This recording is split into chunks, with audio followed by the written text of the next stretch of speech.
आजकल तमाम सेकुलर व कट्टरपंथी बौखलाए हुए, क्योंकि देश के अलग अलग हिस्सों से हिंदू देवी देवताओं की प्रतिमाएं जमीन फाड़कर निकल रही।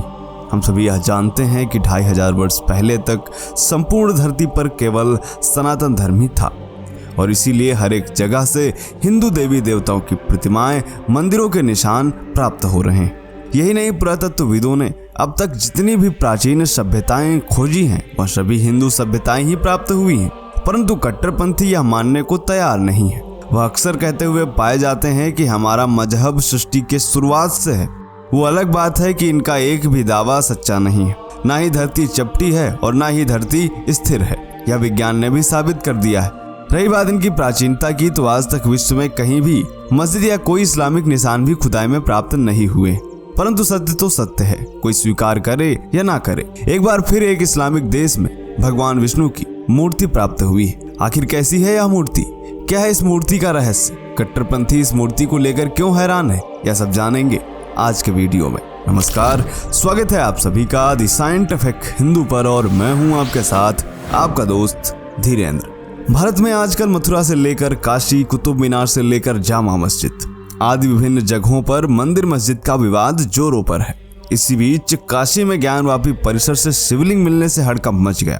तमाम सेकुलर व कट्टरपंथी इसे फव्वारा साबित करने के लिए एड़ी चोटी का जोर लगा रहे हैं।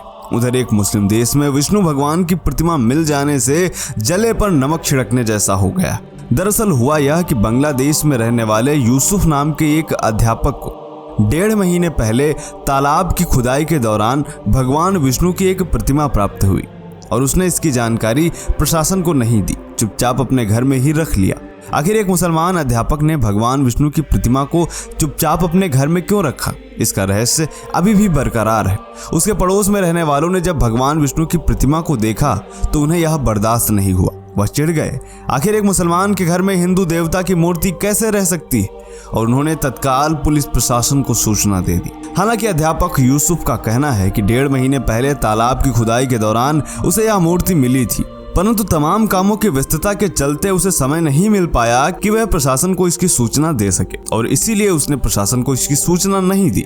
मित्रों, बंगाल पुलिस ने सूचना देने वाले का नाम गोपनीय रखा है। साथ ही शिक्षक के पास से वह मूर्ति बरामद कर ली है। जानकारी के अनुसार बांग्लादेश के ढाका में क्यूमिला जिले के बोरो गोवाली गाँव से एक शिक्षक के पास से काले पत्थर की भगवान विष्णु की यह मूर्ति बरामद की गई। यह मूर्ति लगभग 1000 साल से अधिक पुरानी बताई गई है। इस मूर्ति की ऊंचाई 2 फीट से कम यानी 23 इंच है तथा चौड़ाई 9.5 इंच यानी 1 फीट के लगभग है। मूर्ति का वजन 12 किलोग्राम है। दाऊदकंडी पुलिस थाने के प्रभारी अधिकारी नजरुल इस्लाम ने एक पत्रकार को यह बताया कि अबू यूसुफ नाम के शिक्षक को 1.5 महीने पहले यह मूर्ति मिली थी, लेकिन उसने हमें सूचित नहीं किया।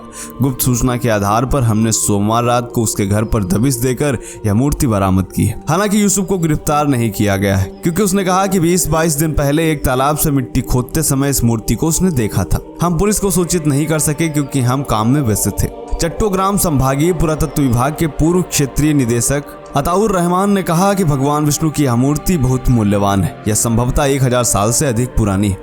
इसे उचित संरक्षण के लिए तुरंत मैनमाती संग्रहालय को सौंप दिया जाना चाहिए। मित्रों, जैसा कि हम सब जानते ही हैं कि बांग्लादेश भी भारत का हिस्सा हुआ करता था, परंतु देश आजाद होने के बाद जब धर्म के आधार पर भारत देश का विभाजन हुआ तो बांग्लादेश पाकिस्तान का हिस्सा बना। बाद में यही पाकिस्तान एक स्वतंत्र देश बना जिसे बांग्लादेश कहा जाता है। केवल बांग्लादेश ही नहीं, पाकिस्तान, अफगानिस्तान, इराक, ईरान, तुर्की सहित तमाम इस्लामिक देश कभी न कभी भारत का हिस्सा हुआ करते थे। धीरे धीरे धर्म के आधार पर अलग होते चले गए। आज भारत देश के अंदर फिर से ऐसे हालात बन रहे हैं, परंतु सेकुलर बुद्धिजीवी हिंदुओं को भ्रमित करने के लिए कभी महंगाई का राग अलापते हैं तो कभी बेरोजगारी का। कोरोना काल के बाद तमाम देशों की अर्थव्यवस्था चरमरा गई है, यह सभी जानते हैं, परंतु डॉलर के मुकाबले रुपया गिर गया यह प्रमुखता से बताते हैं। देश में जनसंख्या वृद्धि व विदेशी रोहिंग्या की जब चर्चा की जाती है तो इन्हीं सेकुलरों को सांप सूंघ जाता है। हिंदुओं पर अत्याचार के समय इनकी जुबान में ताला लग जाता है और विदेशी रोहिंग्याओं के लिए चिल्लाने लगते हैं कि वह तो गरीब मासूम लोग हैं, उन्हें शरण देनी चाहिए। मित्रों, जब तक विदेशी देश से बाहर नहीं किए जाते तब तक कोई भी सरकार देश की बेरोजगारी व महंगाई दूर नहीं कर सकती। और यदि सनातन धर्म की इसी तरह उपेक्षा होती रही तो देश विभाजन को कोई भी नहीं रोक सकता। वीडियो पसंद आए तो लाइक करें, चैनल को सब्सक्राइब करें। मिलते हैं आपसे अगले वीडियो में, तब तक के लिए जय हिंद, जय भारत,